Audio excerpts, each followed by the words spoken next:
جانے کے لیے اچھی گاڑی ہے، لیکن ایک چیز کی جو کمی محسوس ہوتی جا رہی ہے وہ ہے انسانیت، اخلاق، کردار، سچ، جھوٹ، ماں باپ کی خدمت، بڑے چھوٹے کا احترام، ہم میں سے یہ ختم ہوتا جا رہا ہے۔ سب سے پہلے جو بات ہے، اللہ رب العزت نے قرآن میں آپ کو فرمایا ہے وَإِنَّكَ لَعَلَىٰ خُلُقٍ عَظِيمٍ، آپ کو خلق عظیم کے ساتھ تشریف دی ہے۔ اللہ کے نبی کے اخلاق ایسے تھے، آپ تاریخ پڑھ کر دیکھ لیں کہ حضور نے چند غزوات اور چند سریے کیے ہیں، لیکن اسلام کو جو پھیلانے میں سب سے بڑا کردار ہے حضور کی زبان کا ہے، حضور کے اخلاق کا ہے، حضور کے کردار کا ہے۔ ہم نے آج دیکھنا ہے، ہم کہتے ہیں معاشرہ ٹھیک نہیں ہے، معاشرے میں فلاں انسان ٹھیک نہیں ہے، ہم نے اپنا آج موازنہ کرنا ہے کہ ہمارے اخلاق کردار ہمارا کیسا ہے۔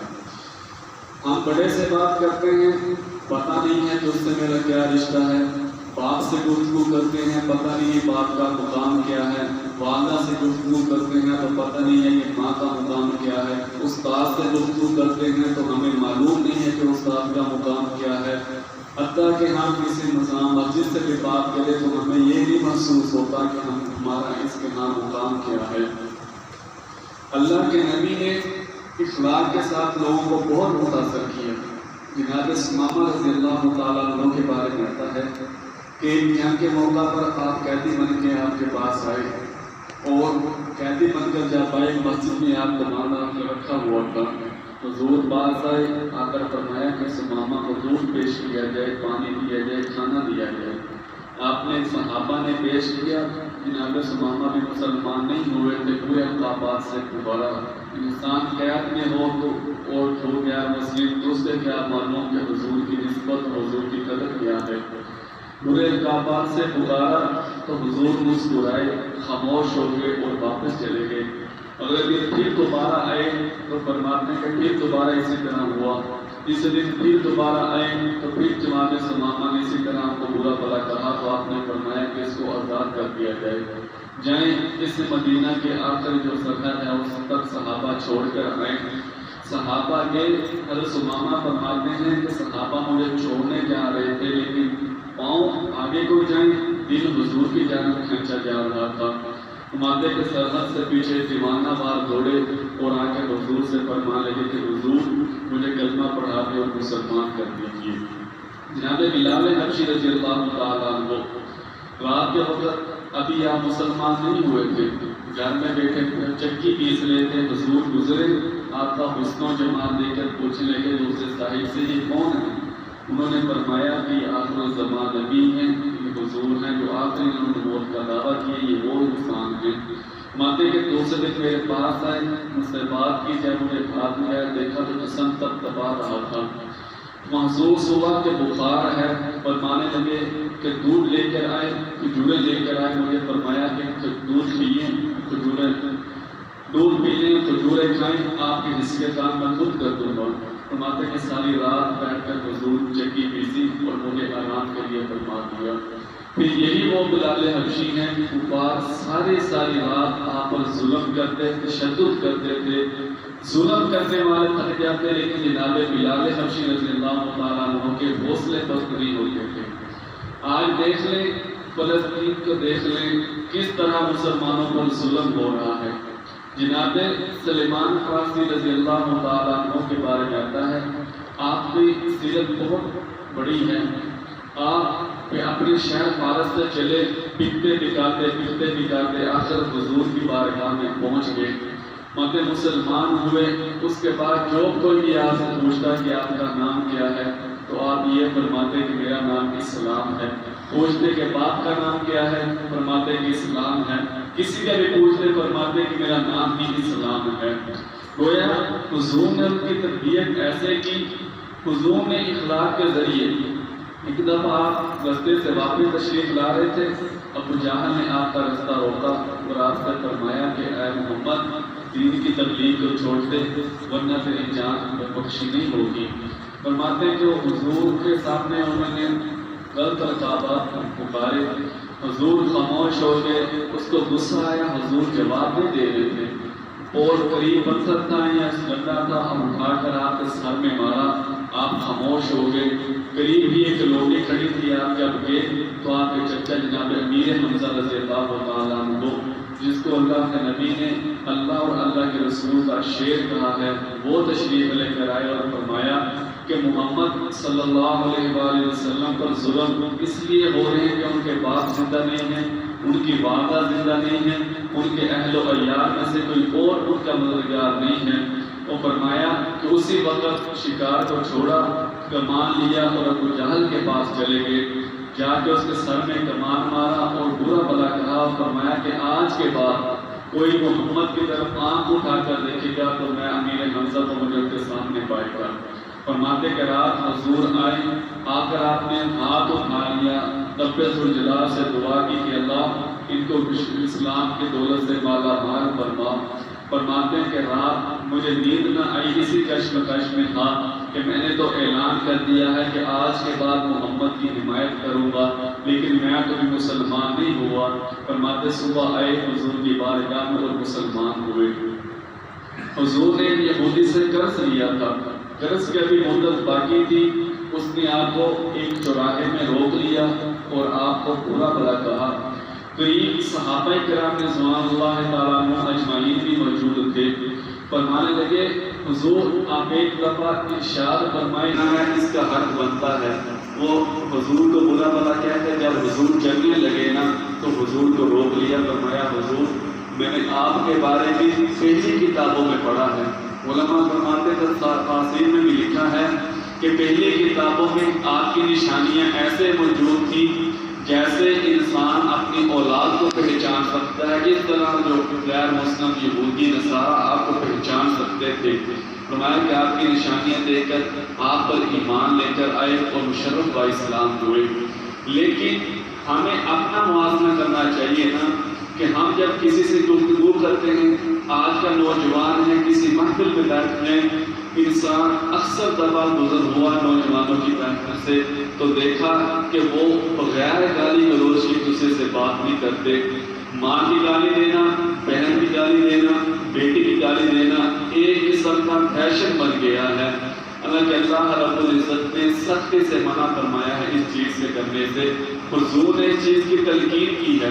پہلے کفار جو تھے، حضور کے آنے کا مقصد یہی تھا۔ پہلے لوگ خنزیر کھاتے، اپنی بیٹی کو زندہ دفن کرتے۔ قرآن میں مذمت آئی کہ یہ ذنب قتلت، کہ کس جرم کے تحت ان کو آپ زندہ دفن کر رہے ہیں، زندہ درگو کر رہے ہیں۔ حضور نے آ کر ان تمام چیزوں پر آپ کو ان لوگوں کو منع فرمایا اور فرمایا کہ اللہ رب العزت نے آیت اتاری ہے انما حرم علیکم المیتۃ والدم ولحم الخنزیر وما اہل به لغیر اللہ۔ اللہ رب العزت نے بتلا دیا ہے کہ جو چیز حرام ہے قرآن میں ذکر آ گیا ہے۔ اس کے بعد ہے کہ ہم اپنے بہن بھائیوں کا خیال نہیں کرتے۔ حضور کی بہن رضائی بہن جناب شیمہ رضی اللہ تعالی عنہ، حضور نے بچپن ان کے ساتھ گزارا۔ دائی کلیمہ فرماتی ہیں کہ ایک دفعہ وہ آپ کو ساتھ لگی بکریاں چلانے کے لیے، تو وہ فرماتی ہیں کہ ہم جس جگہ جاتے بادلوں کی ایک بکری ہمارے اوپر سایہ کرتی تھی، حضور پتھر کے اوپر پاؤں رکھتے تو وہ روئی کی طرح گرم ہو جاتا۔ یہاں پہ حلیمہ فرماتی کہ جب آپ کو اپنی پرورش میں لے کر آئی نا، اس کے بعد گھر کے برتن ختم ہو جاتے تھے لیکن بکریوں کا دودھ ختم نہیں ہوتا تھا۔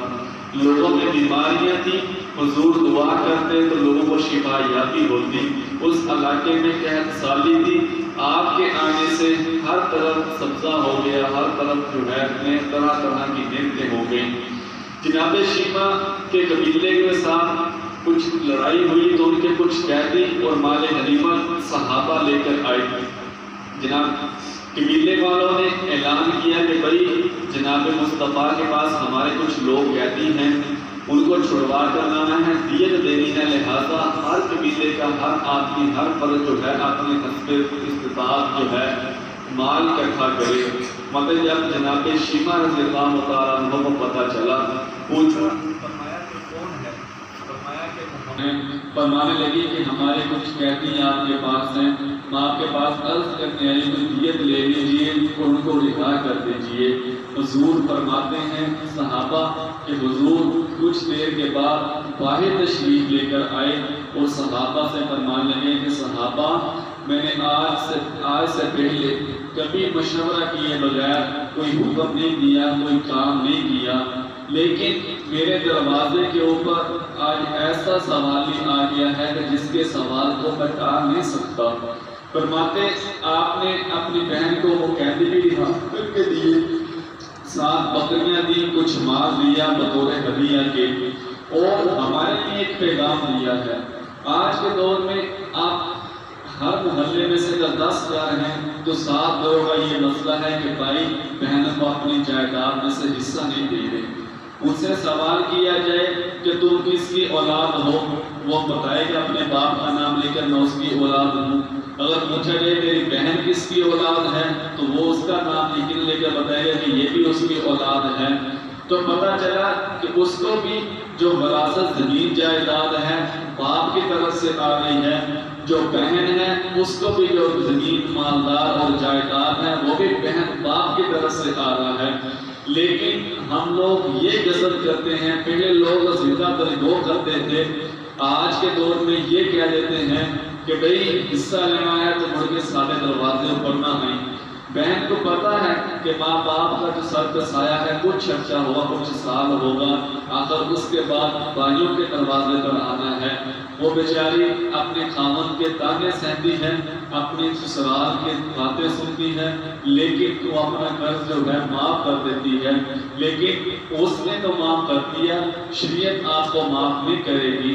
ہمارے اندر بہت ساری کمیاں ہیں، اخلاق کی کمی سب سے بڑی کمی، پھر اس کے بعد وراثت کی کمی ہے، پھر اس کے بعد ہے کہ عبادات۔ ہم لوگ عبادات میں بہت کمزور ہو گئے ہیں۔ یہود و نصارہ ہمارے اوپر ایسے ہی حملے نہیں کر رہے، ان کو پتہ ہے کہ مسلمان کمزور ہو رہا ہے۔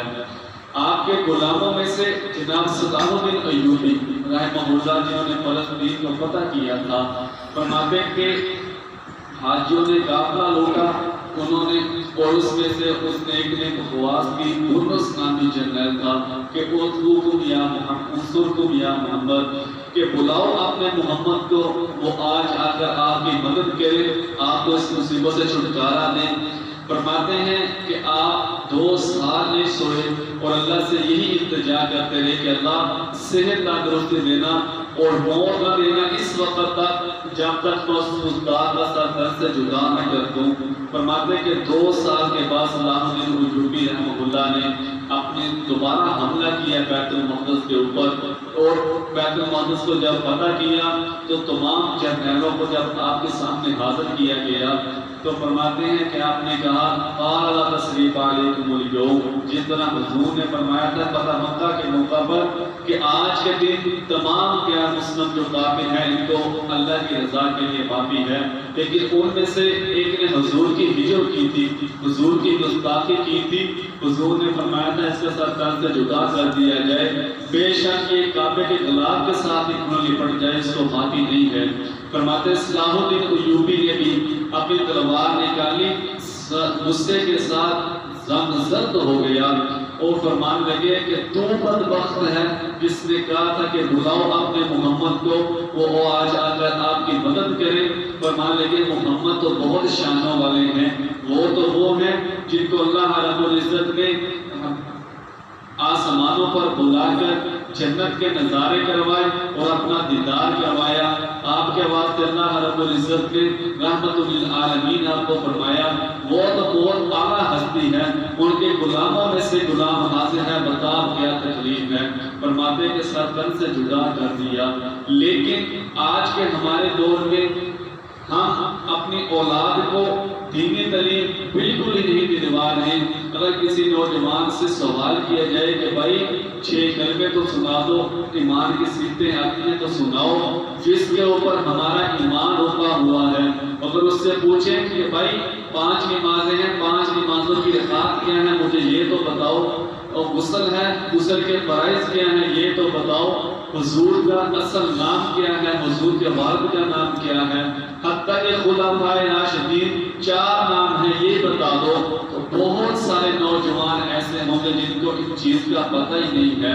اس کا گنہگار کون ہے؟ ماں باپ ہیں جنہوں نے تعلیم اصلی دلوانے کے لیے، اصلی تعلیم کا انکاری نہیں ہوں، تعلیم جو بھی آپ دیں لیکن اپنی اولاد کو انسانیت سکھائیں۔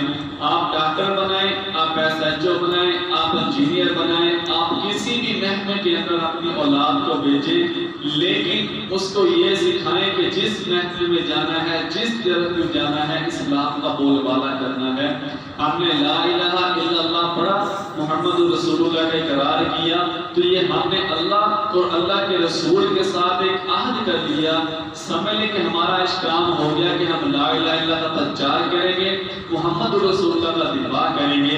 لا الہ الا اللہ کا پرچار کیا ہے، محمد رسول اللہ کا دفاع کیا ہے؟ ہم کلمہ کو نہیں سمجھ سکے، ہم مسلمان ہیں۔ لا الہ الا اللہ کا پرچار ہے، اذان ہو، خود نماز پڑھے، اپنے اولاد کو نماز پڑھائے، اپنے دوستوں کو نماز پڑھائے، جس محفل میں بیٹھا ہے ان کو گئی بہت بڑی شخصیت کا حکم آ گیا ہے۔ تم کو کسی عدالت میں سے نوٹس ملے کہ بھائی صبح 7 بجے تمہاری پیشی ہے، ہر انسان کی حد الوسع کوشش ہوتی ہے کہ میں عدالت کھلنے سے پہلے پہنچ جاؤں، لیکن جو تبارک اللہ سے بیادہ الملک وہو علی کل شیء قدیر کی ذات ہے، جو ملکوں کا بادشاہ ہے، زمین و آسمان کا رب ہے، جب وہ بلاتا ہے کہ ہی الصلاۃ ہی الفلاح، آؤ کامیابی کی طرف، آؤ کامیابی کی طرف، اس وقت جو تاجر ہے وہ اپنے تجارت میں مصروف ہے، جو ڈاکٹر ہے وہ مریض دیکھنے میں مصروف ہے، جو تھانے دار ہے وہ مجرم کی سنوائی میں مصروف ہے، جو عام مزدور ہے وہ مزدوری کرنے میں مصروف ہے۔ پھر ہم لوگ کہتے ہیں کہ بھئی حالات بہت خراب ہوئے، گزارا بڑا مشکل ہو رہا ہوا، لیکن اللہ رب العزت نے ایک دن سانو فرمایا کہ بھئی جاؤ دنیا کے اندر جا کے بڑی کوٹھیاں بناؤ، بڑے بنگلے بناؤ، بڑی گاڑیاں بناؤ، اپنی اولاد کو بڑے بڑے عہدے دلاؤ۔ اللہ رب العزت نے انسان کو فرمائے لقال لکم واعبدونی ھذا صراط مستقیم لقد کان لکم فی رسول اللہ اسوۃ حسنہ۔ یہ لوگ اس کام کو سمجھ گئے، وہ صحابہ کرام نے، اللہ رب العزت پھر ان کو اولئک هم المفلحون، کامیاب ہونے والا، اولئک هم الراشدون، اور رضی اللہ عنہم ورضوا عنہ کے القاب سے پکار رہے ہیں۔ دیکھیں آج کا جو ڈاکٹر ہے وہ اس کو یہ پتہ نہیں ہے کہ انسان کو مسئلہ کیا ہے، مرض کیا ہے، اس کو پاس کسی کمپنی میں کی طرف سے گاڑی تحفہ آئی، گفٹ دیا، وہ بس لکھ کر دے رہا ہے، اس کو نہیں معلوم یہ جو ٹیکا ہے، یہ گولی ہے، اس کا نقصان کیا ہے۔ انسانیت ہی مر گئی ہے، ایک انسان کا قتل گویا کہ پوری انسانیت کا قتل ہے۔ ہم لوگوں صرف خلفائے راشدین کی دینی خدمات کو پڑھ لینا تو ہمیں پتہ چل جائے ہماری زندگی کا مقصد کیا ہے۔ جناب رسول اللہ صلی اللہ علیہ وسلم کے پاس ایک نو مسلمان آئے شخص، فرمایا حضور میں ایمان لے کر آؤں گا لیکن میری ایک شرط ہے، بس ایک ہی آپ کی بات مانوں گا فی الحال، اس کے بعد نہیں مانوں گا۔ حضور نے فرمایا ٹھیک ہے بھائی کلمہ تو پڑھنا، کلمہ پڑھ لیں لیکن آج کے بعد میرے ساتھ وعدہ کر لیں کہ جھوٹ نہیں بولنا۔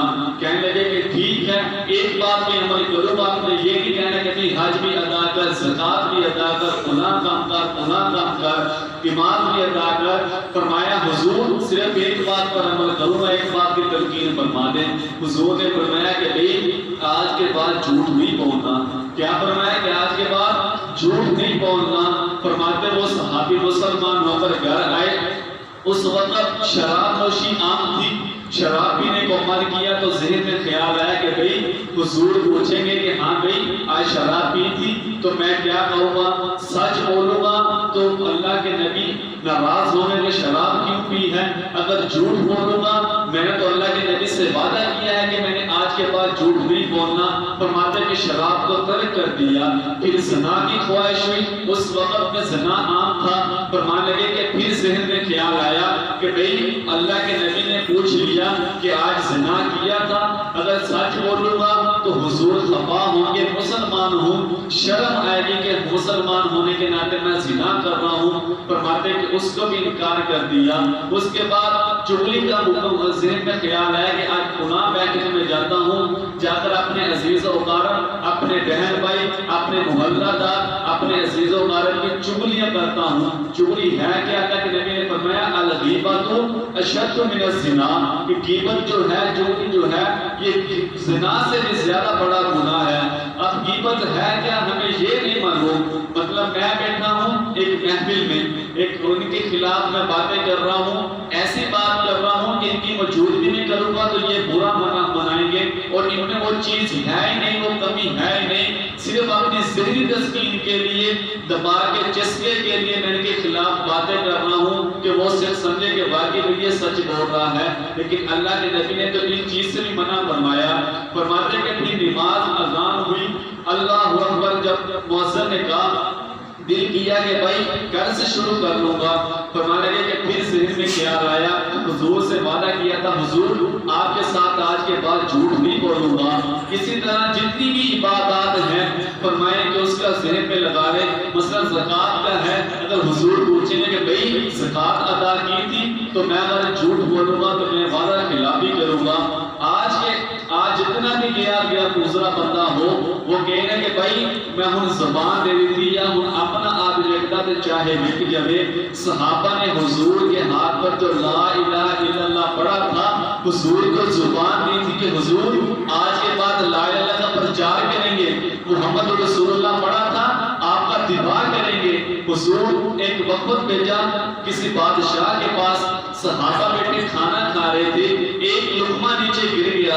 حضور ہزاروں میل دور بیٹھے ہیں، پاس موجود نہیں ہیں. صحابی دوسرے فرما رہے ہیں کہ بھئی بڑا بادشاہ بیٹھا ہے، کیا ہمارے ساتھ ہمارے لیے گمان کرے گا کہ مسلمان جو ہے زمین سے گرا ہوا کھانا کھاتے ہیں. فرمانے لگے صحابی کہ مجھے بادشاہ کی کوئی فکر نہیں ہے، اس کے ہاں میرا جو بھی مقام ہے ہو، میں چاہتا ہوں کہ میرا اللہ اور اللہ کے رسول کے ہاں جو مقام بنا ہوا ہے، میں نے جو لا الہ پڑھا ہے، محمد رسول اللہ کا دفاع کا آپ کے ساتھ وعدہ کیا ہے، میں تو اس کی پاسداری کرتا ہوں. چنانچہ انہوں نے لقمہ اٹھا کر زمین سے کھایا. لیکن آج کے نوجوان آپ دیکھ لیں، بازاروں میں چلتے پھرتے کھانے کھاتے ہیں، ان کو یہ نہیں پتا کہ کھانا کھانے کی سنت کیا ہے.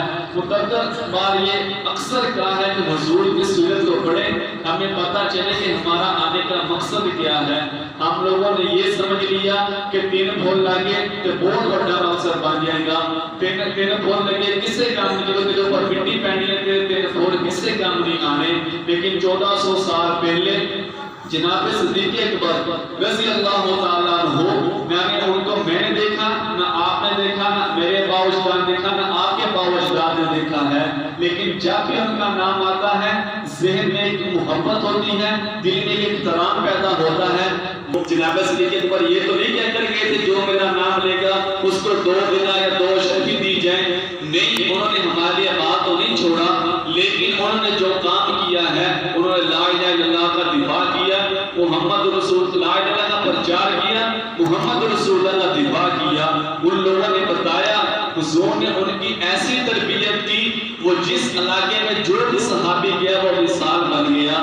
اللہ رب العزت نے قرآن میں ان کے لیے فرمایا ہے رضی اللہ عنہ ورضوا عنہ. ہمارے لیے بھی ارشاد ہے، اللہ رب العزت فرما رہے ہیں یا ایھا الانسان ما غرک بربک الکریم.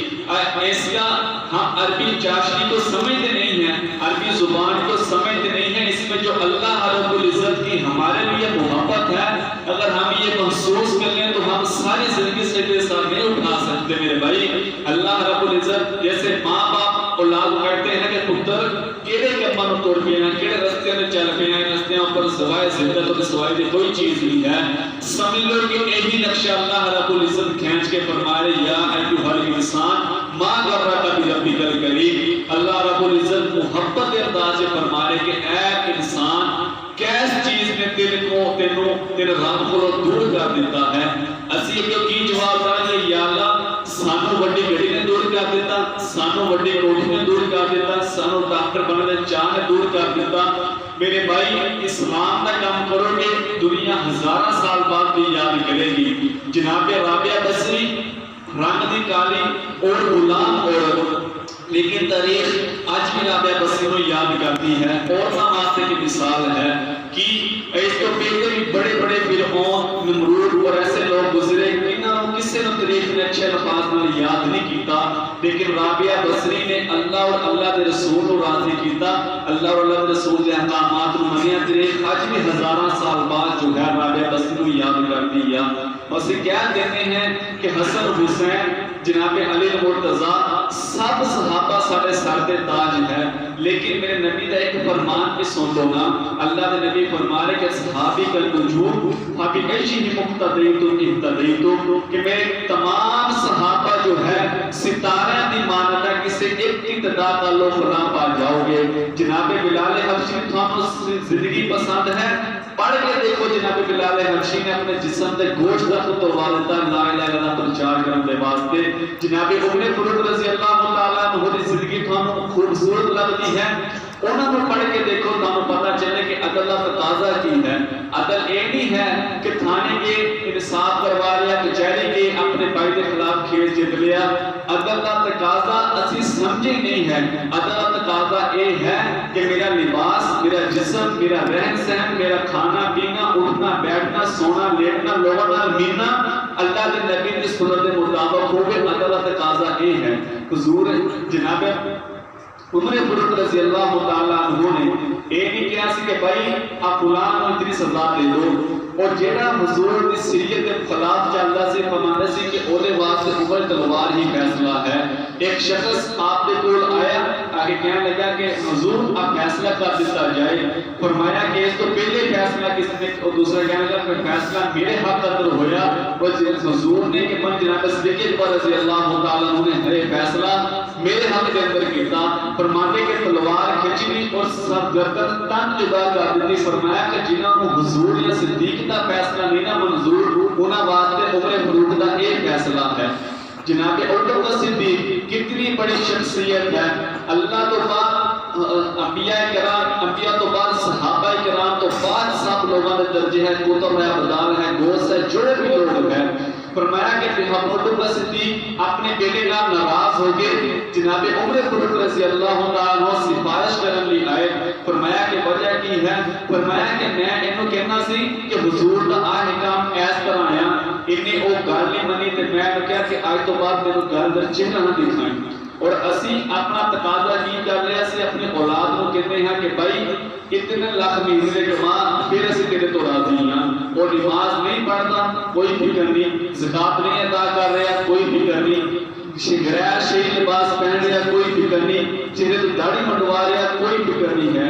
میرے بھائی اپنی اولاد کی تربیت کرو، بچہ ہے بچپن تربیت کرو، نماز کا وقت ہے، بچے نو ایک چیز، کوئی بھی انسان ہے نا، اسی بڑے ہیں، سانو ایک چیز کا لالچ ہے کہ جنات تجری من تحتها الانہار خالدین فیہا ابدا، کہ اسی نیک اعمال کریں گے اللہ رب العزت بدلے سانو جنت دیں گے، جنت تھلے نہراں ہون گے، ہمیشہ دے اندر اسی رہاں گے۔ سانو ایک لالچ ہے اور سانو خوف خدا ہے کہ اسی اللہ دے ہاں کوئی منہ دکھانا۔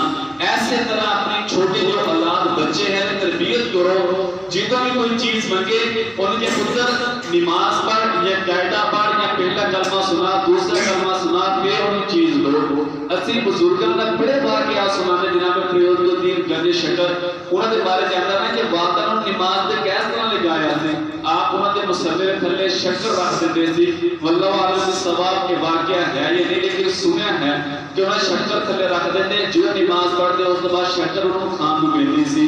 انہوں نے ایسی عادت بنی، اللہ میں ایسی لو لگی کہ اللہ رب العزت نے انہوں اپنے ہاں بڑا مرتبہ اور مقام دیتا۔ ایسے طرح ہر انسان کے اندر اسی مسلمان ہیں، اس تو وڈی ساڈے بات تو ساتھ کوئی نہیں ہے۔ جناب صحابہ کرام نے اپنی زندگیاں قربان کی دیاں، اپنے بیوی بچے قربان کیتے۔ جناب صدیق اکبر اپنے علاقے دے سب تو بڑے تاجر سی، لیکن یہ تو حضور کی باری آئی نا ہر چیز حضور کے قدموں سے نشاور کر دیتی۔ میں نہیں کہہ رہا کہ بھائی اپنا کاروبار چھڈو، اپنی دکان چھڈو، اپنا دفتر چھڈو، مزدور اپنی دیہڑی چھڈے، لیکن جدو نماز کا وقت ہو گئے 10 منٹ بمشکل لگتے آ کے نماز ادا کرو اور اللہ کو دعا کرو، اللہ رب العزت کو منگو، اللہ تو سوا کسی نے عطا نہیں کرنا۔ اللہ قرآن کی فرما رہے یا ایھا الناس انتم الفقراء، اللہ رب العزت اگر چاہتے تو کفار اور یہود کو مخاطب کر سکتے سی، لیکن اللہ رب العزت نے انسانیت کو مخاطب کر کے فرمایا کہ یا ایھا الناس وانتم الفقراء، تسی ساری جو انسانیت ہے فقراء ہے، منگن والے ہو، واللہ غنی حمید، کہ اللہ رب العزت ذات غنی ہے اور دینے والی ذات ہے۔ دیکھو میرے بھائی، جو گلہ کرنے کا مقصد ہے، چند گزارشات ہیں کہ اپنا اخلاق اچھا کرو۔ دیکھو اسی کسی دفتر اندر جائیے نا، ایک میں مرض ایک جگہ دیکھیا، اسی کسی دفتر اندر جائیے نا، اسی افسر دے نال اونچی آواز نال گل نہیں کرتے ہیں کہ بھائی صاحب نے بڑے غصہ کر کے ساڈا کام نہیں کرن گے۔ لیکن ایک ماحول سارے اوپر کیوں آ رہا کہ اسی علماء کی قدر نہیں کر رہے، اسی حفاظ کی قدر نہیں کر رہے، اسی اپنے امام مسجد کی قدر نہیں کر رہے۔ بھائی ایسا بڑا آج جو ممبر ہے تو دو لکڑی دا یہ کوئی اتنی اہمیت نہیں ہے، لیکن یہ نسبت حضور کے نال ہے، اس وجہ تو یہ بہت بڑی نسبت ہے تو یہ بھی لکڑی باہر کی چیز پہ ہوگی وہ بھی لکڑی، لیکن کوئی بندہ جرت کر سکتا ہے اوپر جتی رکھن دی، کوئی رکھے گا تو انسان کے کیسا بے وقوف انسان کے ملے رسول پر جتی رکھ کے بیٹھا کی یہ نسبت ہے۔ اسی کسی پولیس والے کو برا کہیے نا، اس کو سانو پکڑ کے ادارہ لے جائے گا، اسی کہیے نا کہ بھائی میں نے صرف ایسے بندے کو برا کیا، میں نے پورے ادارے کو کیا، وہ بھائی کہے گا جواب دے گا کہ بندہ تے پولیس کا سی نا، کیا تے پورے محکمے کو برا بنا ہے نا۔ ایسے طرح ہی ہے، میں بطور اصلاح دے کہہ رہے ہیں کہ اپنے علماء کی قدر کرو، حفاظ کی قدر کرو، ایک بہت بڑی منزل ہے جو ہر انسان طے نہیں کر سکتا۔ اللہ رب العزت جو اسی کسی امام مسجد نو چھوٹی جی غلطی کے بعد برا بلا کہتے ہیں، سمجھ لو اسی اوہی تذلیل نہیں کرتے، اسی سلام تذلیل کرتے ہیں، اوہی نسبت جا کے حضور دے نال ملتی ہے، اسی سمجھ لو کہ حضور دا میرے تو کھانے ہیں۔ میرے بھائی اسی کسی دفتر اندر جائیے، کئی دفعہ ہوتا کہ اکثر دو گھنٹے نہیں اٹھتے ہیں، اسی باہر بیٹھ کے انتظار کرتے ہیں، لیکن امام مسجد 2 منٹ لیٹ ہو جائے نا تو پنڈ کا جڑا چودھری چکڑ چودھری ہوتا اٹھ کے امام مسجد کی گل پہن تک جانا کہ بھائی وقت دیکھ کی ہویا وا، لیکن کبھی امام مسجد یہ نہیں کیا کہ چوری صاحب تسی فلاں نماز اندر نہیں سی موجود، تسی اثر نے پڑھی، تسی مغرب نے پڑھی، دسو تسی کتنے سی؟ وہ کہے گا کہ یار میرے بشیر میں کام سیا۔ بھائی تسی انسان ہو تو امام مسجد بھی انسان ہے، عالم بھی انسان ہے، حافظ بھی انسان ہے، لیکن اسی لوگوں نے دیکھ لو کسی دفتر سے جاؤ، بیبیوں کو انہوں پانی دینے والا ایک علیحدہ ملزم پورا ہوئے گا، ایک انہوں دیتا ہوئے گا، انہوں بندہ ڈرائیور علیحدہ دیتا ہوئے گا، انہوں حفاظت والا کہنے میں علیحدہ دیتا ہوئے گا، انہوں دفتری کا مواد علیحدہ دیتا ہوئے گا، ایک بندے واسطے 15 بندے کی خدمت پر سرکار نے لگائے ہوئے گا، لیکن یہ لوگ دین دی بے لوز خدمت کرتے ہیں، انہوں نے یہی جرم کی گل میں دسو۔ بھائی اپنے علماء کی قدر کرو، فلسطین اندر دیکھ لو مسلمان کی ظلم ہو رہا اور انہوں محبت کرو، اپنی جو اسلام دعا ہے محبت ہے علماء دے نال پڑھاؤ۔ دیکھو انسان جو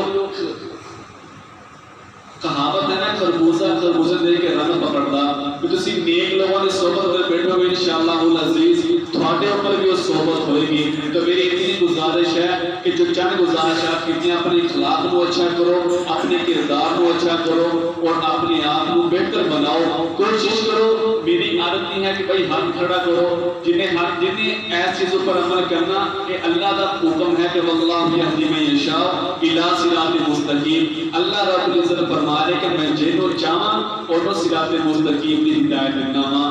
میں لاکھ کوشش کر رہا کہ بھائی میں باہر جانا، جب تک سارا ذہن اللہ کی طرف سباب نہیں بنے کہ میں باہر نہیں جا سکتا، ایسے طرح جو اللہ کی طرف سباب نہیں بنے کہ انسان صراط مستقیم اوپر نہیں آ سکتا۔